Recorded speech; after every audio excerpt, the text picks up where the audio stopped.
Čo je to tahíny? Tak znie pomerne frekventovaná otázka pri mojom varení, pretože tahíny, teda sezamovú pastu, používam pomerne často. A rovnako často vysvetľujem, o čo presne ide. V niektorých častiach sveta je to každodenná súčasť varenia, ale na Slovensku ide stále skôr o exotickejšiu surovinu. Pravdou však zostáva, že cicerový humus alebo baklažánovú nátierku baba ganoush bez tahíny vlastne ani neurobíte. A pritom túto dobrotu nemusíte ani kupovať, pretože najlepšie chutí, ak si doma pripravíte vlastné, chuťovo na mieru šité tahíny. A časom sa v tom tak zdokonalíte, že začnete experimentovať. Aj preto mám dnes pre vás hneď 4 variácie. Základné tahíny, čokoládové tahíny, medové tahíny a chili tahíny. Poďme na to.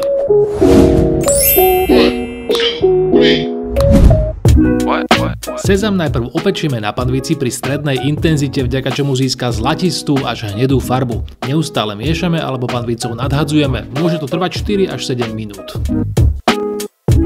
Odporúčam vyhnúť sa panviciam s teflónovým či nelepivým povrchom, pretože aj keď si ustriehnete miernu intenzitu, sezam bude po upečení extrémne horúci, preto ho necháme čiastočne vychladnúť, aspoň tak, aby nepálil pri dotyku a nepoškodil mixér.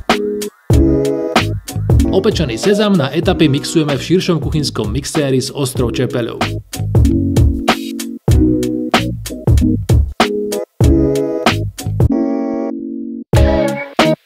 Priebežne zastavujeme a stierkou obsah premiešame zo strán smerom dovnútra.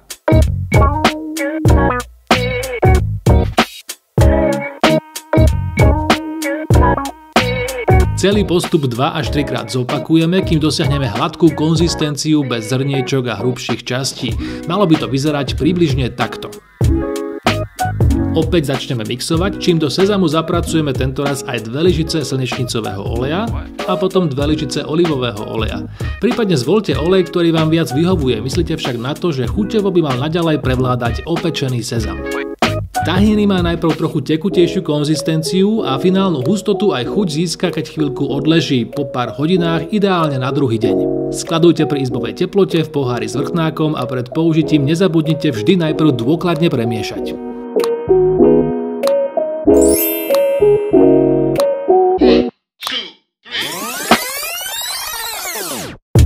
Na prípravu čokotahíny zopakujeme najskôr postup na základnú verziu a potom v nádobe nad parou roztopíme čokoládu. Primiešame javorový sirup a pridáme ešte aj olivový olej. Počkáme, kým sa všetko spoločne ohreje a potom vzniknutú zmes pridáme do základného tahíny a rozmixujeme do hladka.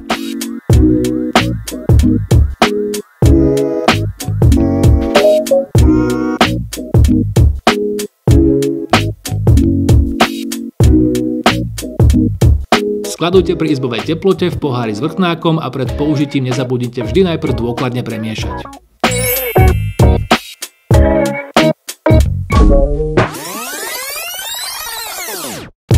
Medová verzia je ešte jednoduchšia. Vytvoríme základné tahíny, do ktorého na záver zapracujeme 2 lyžice kvalitného medu. Rozmixujeme do hladka.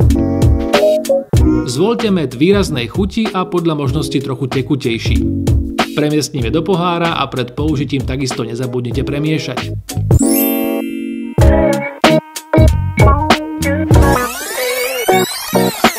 A určite ochutnajte aj pikantnú verziu, ktorú tiež tvorí základné tahíny. Vyberte čili svojej obľúbenej farby aj pálivosti, posekanú papričku so štipkou soli vložíme do základného tahíny a do hladka rozmixujeme.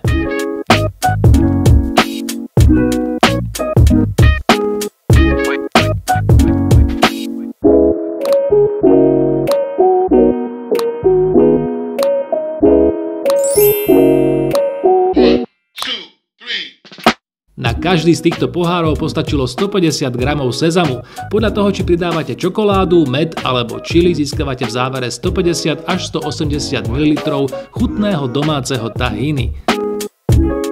Skladovať stačí pri izbovej teplote, žiaľ dlhšie ako 10 dní som trvanlivosť netestoval, takže verím, že bude chutiť aj vám.